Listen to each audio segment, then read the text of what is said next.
And we continue at 2:05 in the afternoon. Talk Radio 790 KABC, the John Phillips Show.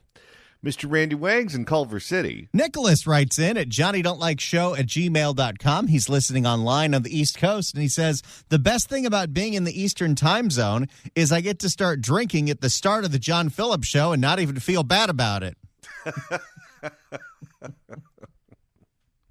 Well, that's why we love all of our East Coast listeners. 800-222-5222 is a telephone number, 1-800-222-5222.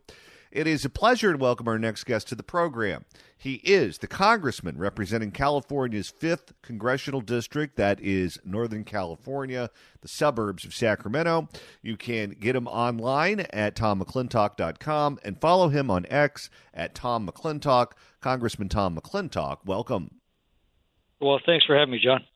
Well, thanks so much for stopping by. So I've been wanting to ask you this question for some time because you have a unique perspective.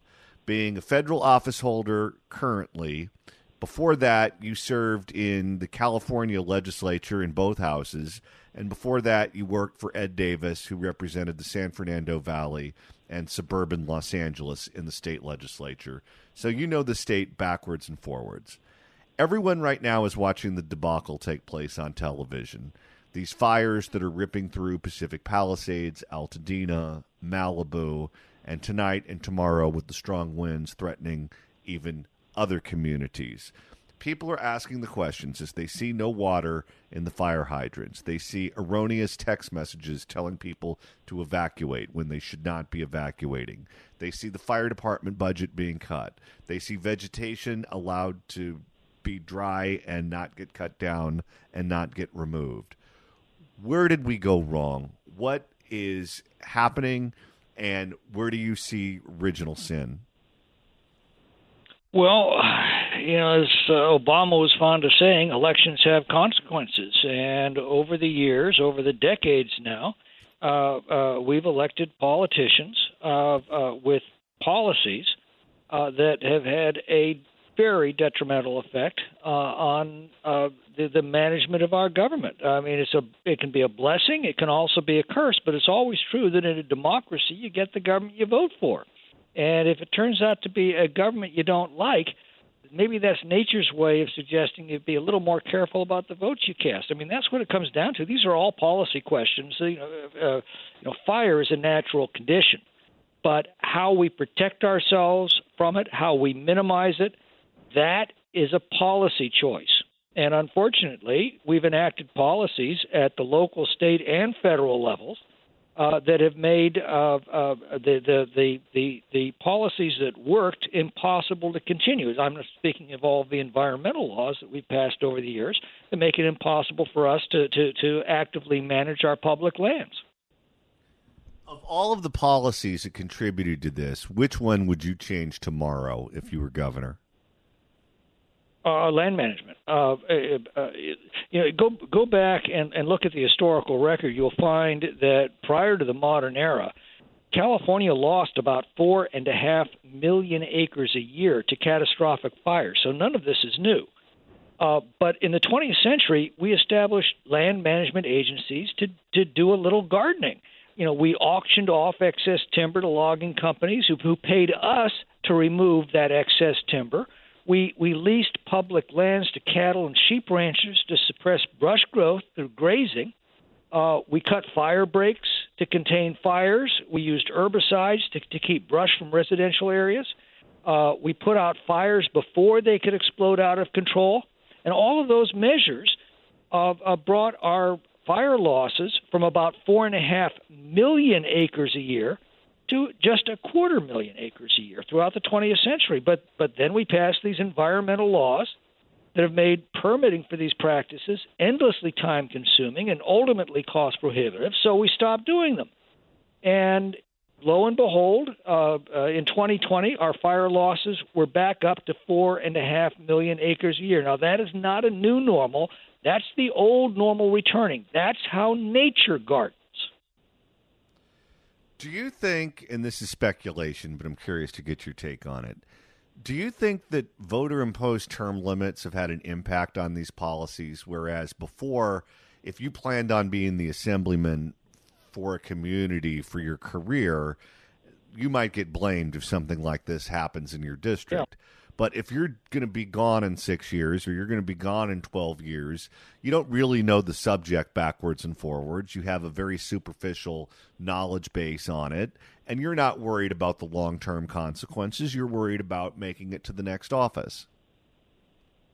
Well, a couple of observations. You know, I was one of the few legislators who supported legislative term limits back in, 1990 now. What I observed, and because we thought it would bring a different attitude to the state legislature, and what we found was exactly the opposite.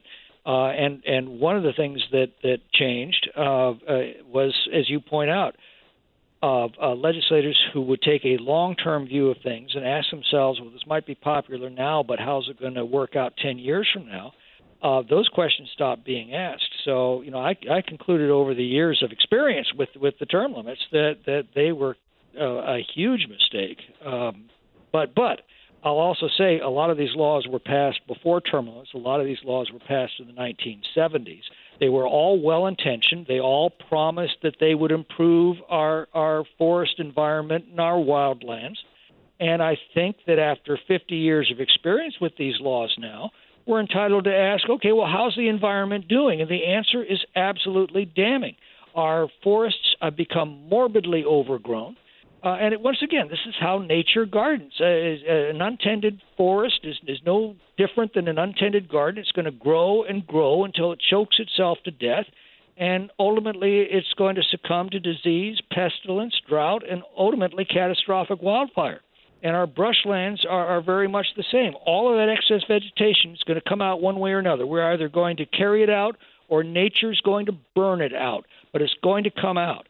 Grazing, I mean, I grew up in Thousand Oaks, and I remember thousands and thousands of heads of sheep being grazed every year throughout the Santa Monica Mountains.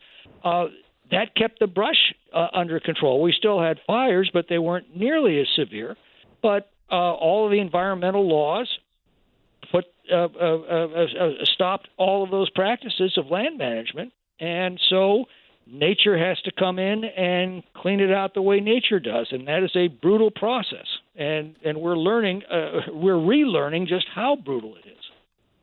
Let's talk about water for a second, because in Pacific Palisades in particular, the firefighters said that they went to the hydrants and there was no water in the hydrants. We know that the reservoir up there was empty. However, it was empty because of construction. The DWP never told the fire department that the reservoir was empty. So the firefighters went into that environment knowing that the winds were as high as they were a week ahead of time, and no one at DWP bothered to tell them that there was no water available in that reservoir. In 2014, and you may have even been in the state legislature at this time, voters passed the water bond. There was a water bond on the ballot that had been negotiated under Schwarzenegger. It had been pulled from the ballot, I think, on at least 2 or 3 occasions before it was finally trimmed down by Jerry Brown and presented to state voters.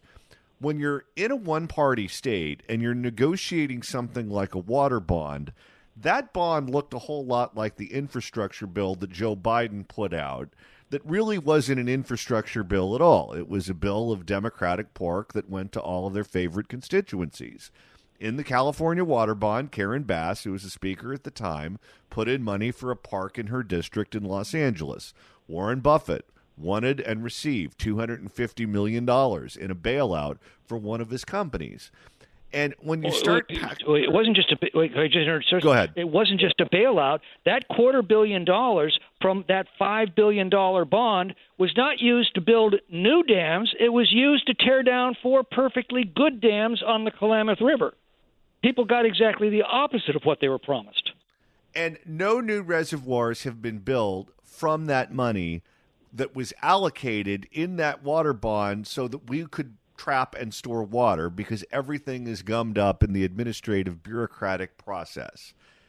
Exactly. Are we just at a point now where we can't trust anything that they say? I think I voted no on that because the pork was so grotesque. But people got tricked. People thought that they were voting to have reservoirs full of water, and they got everything but that. Well, compare that to the Burns-Porter Act that was passed in 1960. I think inflation adjusted, that was also about $5 billion or so in today's money. May have been 7 or 8, but someplace around in that range. With that, we built the entire state water project. We built a series of dams that I believe stored 7 million acre-feet of water to this day. We built the California aqueduct to bring that surplus water down to Southern California. We built hydroelectric dams. We have adopted in the last 10 or 15 years far more in water bonds today, in today's money, than we spent on the entire state water project. So I think we're entitled to ask, okay, having spent all that money, where's our generation state water project? Where are our new dams? Where are our new aqueducts? And the answer is they don't exist because those monies were never used for the purpose that the people were promised. President-elect Trump, has taken an interest in this subject. He talked about it quite extensively, not just after the fires, but he talked about it in almost prophetic terms before the fires. And he and Gavin Newsom have been going at it ever since the fires broke out. When President Trump puts his hand on the Bible on the 20th, and he comes to you and other members of the California delegation and asks you what the federal government should do about this mess in California, what are you going to tell him? And I ask that question because if you guys just give Gavin Newsom and Karen Bass a blank check, that money is going to go to everything other than to the victims of the fire and to prevent this from happening again in the future. We're going to have more goodies for illegal aliens. We're going to have more drag queen story hours. And they're going to say that all of that has to do with water and all of that has to do with fire and all of that has to do with everything they're supposed to be spending the money on. How do you make sure that money actually gets to the victims and prevents this from happening again? Well, first of all, I think we can all plainly see that if that money passes through the hands of Gavin Newsom or Karen Bass, it's going to be misspent. So I think there's going to be a very strong insistence that money go either directly to the victims or it go to the contractors that are actually doing the repairs, and it's not passing through the state and local agencies that have proven themselves completely untrustworthy in managing money. But the broader question is, how do we keep this from happening again? And this is not a theoretical exercise. Active land management works. The environmental laws don't. Those laws have caused us to lose a quarter of our nation's forest to catastrophic fire over the last decade because those laws have made management of our public lands impossible.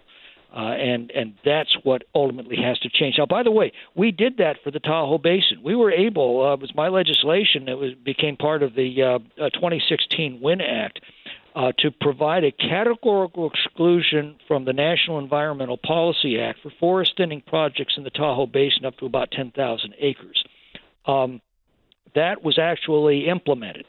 And in those 8 years, the forest, the timber yielded off of the federal forest there has grown from 1 million board feet a year to 9 million board feet a year. It has tripled the amount of acreage treated in the Tahoe Basin. It's taken the environmental reports from about 5 years to prepare down to a few months. It's taken the environmental reports themselves from more than 800 pages down to a few dozen. And it's what saved the city of South Lake Tahoe from being destroyed by the Caldor fire a few years ago. That fire was barreling towards South Lake Tahoe. It hit a tract that had been treated under this new authority. The fire laid down, and they were able to stop it. Right across the boundary line into the El Dorado forest was the town of Grizzly Flats. That authority did not extend into the El Dorado forest. And the result is the fire hit a morbidly overgrown tract we've been trying to clear for years but couldn't because of all these environmental laws. It exploded and took out the entire town. And this is going to continue until these policies change. People forget, in 2018, The campfire destroyed the entire town of Paradise. It killed 87 people. It destroyed 18,000 structures, but because nobody there was famous, nobody seemed to care. And we're going to repeat this pattern over and over until we change these policies. It's that simple. We have invited California's insurance commissioner, Ricardo Lara, on this program any number of times. He doesn't even respond to emails. I've talked to people in other shops in town. I think he did KNX recently, and I think he did a press conference where he didn't take any questions. He's very hard to get a hold of, not just for the news media, but for California residents who are having issues with their insurance policies. He's not very responsive. He came out publicly and said the FAIR Plan is fine, the FAIR Plan is not bankrupt, and he believes with his reforms the FAIR Plan will be solvent. The Assembly Republican leader, James Gallagher, came on this program and said that's not true. The FAIR Plan is bankrupt. There's no way these numbers are going to work without some major change or a bailout. If Gavin Newsom comes to the federal government wanting a bailout for the FAIR Plan, do you think he's going to get it? I certainly hope not. Not without, again, major reforms in the way we're providing insurance. Don't forget, insurance prices. Insurance itself simply puts a dollar price on the risk that you're assuming. The greater the risk, the higher the premium. That's why premiums have been going up, because the risk of catastrophic fire has been going up for all the reasons we've discussed. The price signals guide consumers in making rational choices. This is a risky area. Can I afford to take that risk? They've been getting deceptive price signals for years now. But the worst thing about price controls is that ultimately they create a shortage of whatever it is they're trying to control. Since California insurers are forbidden by Mr. Lara to charge enough to cover their risk, they've got no choice but to withdraw from the market, which leaves Californians without coverage. And that seems to be what the left is aiming for, which is just mind-boggling to me.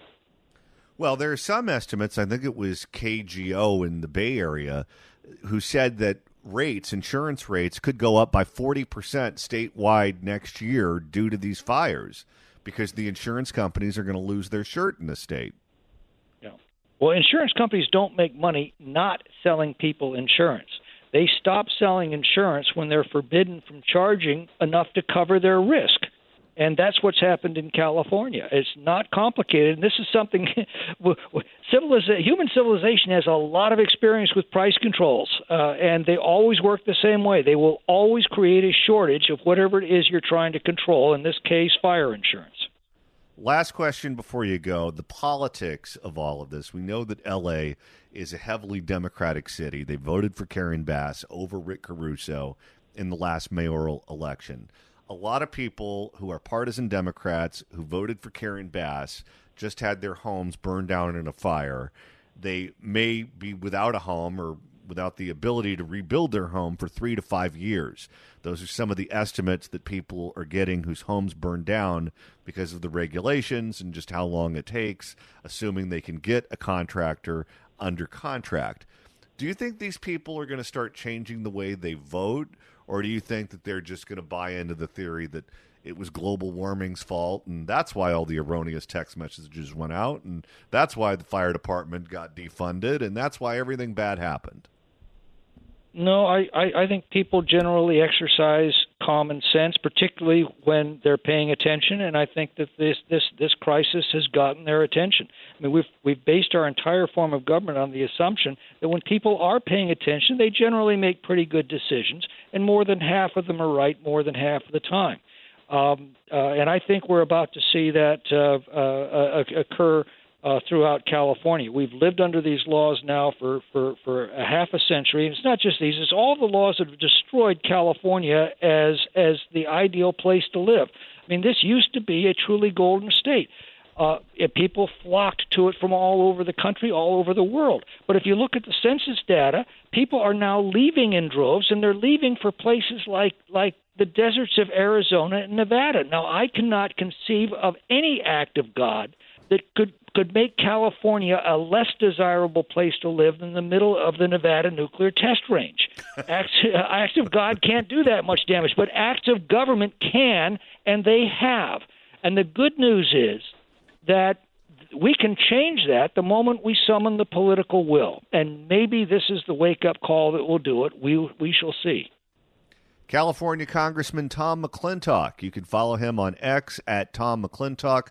Congressman, thanks so much for stopping by. Thanks for having me, John. Take care. If you'd like to email the show, you can do so at johnnydon'tlikeshow@gmail.com. That's johnnydon'tlikeshow@gmail.com. And Randy, we're about 29 minutes away from signing off the air, but if you want to continue listening to us, that's easy to do. There's so much other content out there. But sure, listen to us. Go to KABC.com, click on podcasts, go to the Apple Podcast app, iHeart, Spotify, search for The John Phillips Show, hit subscribe. You can download all the episodes. Do a Google on the YouTube or get that handy-dandy KABC app. Search KABC AM in the Apple App Store or the Android Store. It's the easiest way to listen live to this radio station and download all of the podcasts. And in the Bay Area, you and I are going to be switching dial positions. So we do the Fix California Hour, weeknights at 11 on KSFO. KSFO has moved from AM 560 in the Bay Area to AM 810. That's a bigger, stronger signal. You can hear it all throughout Northern California. And at night, when other stations power down, that signal's so strong you can hear it down here in Southern California. So set a preset right next to 790 with AM 810. And if you're buzzing around at 11 o'clock at night, listen to the Fix California Hour. Coming up next, we're going to reopen the Crime Blotter. And this time, it's an Animal House edition. And right now, it's time to open up the California Crime Blotter. If the cashier is dummy. Questions? And Randy, this edition, well, you could almost put it as a scene in Revenge of the Nerds. So you have a district attorney in San Diego County that wants to file charges against an SDSU fraternity because some dumbass fell in a fire pit. For more, here's CBS 8 San Diego. This is the complaint filed by the district attorney. It says 4 members of an SDSU fraternity are facing felony charges in connection to a party that resulted in one of the students getting burned. But it's not like they threw him in the fire pit. He just fell? There was alcohol involved, John. It's a frat. I see.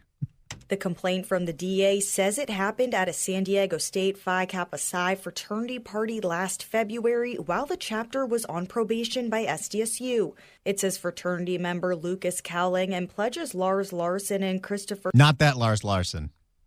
Now, wait a minute. If you go to one of those self-help seminars, don't they make you walk across coals, hot coals? Yes. That's a Tony Robbins classic. Well, what's the difference? It says fraternity member Lucas Cowling and pledges Lars Larson and Christopher Sapien Serrano performed a pre-planned skit at the party. Serrano is accused of setting Larson on fire. Don't think that's what's actually happened, but sure. Because setting somebody on fire, that would be a crime. More than 16% of his body was burned, and he spent weeks in the hospital. SDSU police began an investigation. Here's what the district attorney's complaint says happened last February. It says Larson told SDSU police he was drinking in Pacific Beach with friends when he... You don't say. How did you know that alcohol was involved? When he fell into a bonfire and his friends pulled him out. He said... That's very different from being set on fire. Yes. You see those bonfires at the beach all the time, and you see drunk morons doing reckless things around those bonfires all the time. If you don't want to fall in the bonfire, don't be a drunk moron. He said he rolled in the sand to put out the fire and had nothing to do with the party. According to the complaint, Larson then deleted messages from a group chat, sent messages saying, quote, delete the vid and don't say anything to anyone. Did somebody put this on TikTok? Oh, 100%. He told Cowling, he said, quote, some BS to the police. We spoke to a defense attorney who is not on the case. You can consent to doing crazy, dangerous, harmful, injurious stunts. and it is not a crime. He doesn't think If you want to throw yourself off a cliff, that's not a crime. What is the DA doing charging them with the crime with this? I couldn't tell you. I don't know where they're trying to figure out where there's a crime here when there was a drunk jackass who fell in a bonfire. It seems pretty clear-cut to me. he doesn't think the charges will hold up in court. The charges are unusual charges that are not rarely prosecuted, and the burning charges really require that you burn property. A person is not property. Well, used to be, but that's many, many, many years ago. I know some couples where sometimes it feels like it. It can be a crime to light a couch on fire. It is not a crime to light yourself on fire. The district attorney is charging Cowling and Serrano with recklessly causing a fire with great bodily injury. At a fire pit at the beach? That's where you're supposed to put the fire. That's the one place you're allowed to set fires. If you're not supposed to light it on fire, then how do you cook your marshmallows? Cowling is charged with hosting and allowing an event where minors consumed alcohol. Although, Well, I mean, that's what frats are for. Yeah, it's SDSU. It's a party school for a reason. although Larson was the one burned, he and Cowling are charged with conspiracy to commit an act injurious to public. What? This is the most overcharging I've ever heard for dumbass at a frat falls in a bonfire. Well, you know, at SDSU, they are the Aztecs. And the Aztecs did used to sacrifice the virgins to the gods. Maybe now what they do is they sacrifice the morons. The fraternity president at the time, Caden Cooper, is also being charged. These are adults. They have the right to do things to themselves as long as it doesn't endanger others, even if those things that they're doing to themselves injure themselves. If convicted, they could face up to more than 7 years in prison. Alex Lai, CBS 8. You know, we have a hard time prosecuting real crime. I got to imagine the first judge that sees this one is throwing it out immediately. Well, maybe in San Diego, they regard us in L.A. as being complete and total Neanderthals. And down there, they actually put people in prison. And because of that, they're willing to put people in prison who don't even belong there. They're going to charge somebody with conspiracy because they got drunk next to a bonfire and fell in. No, this is a DA that has too much time on their hands. Come up here. We'll keep you real busy. If you'd like to email the show, you can do so at johnnydon'tlikeshow@gmail.com. That's johnnydon'tlikeshow@gmail.com. And Randy, you're monitoring the mailbag. Dink writes in, who's listening online from Vegas, and he says, in Vegas, it's always drinking time. Here in Sin City, there's no such thing as too early to start drinking. That is, in fact, the Vegas way.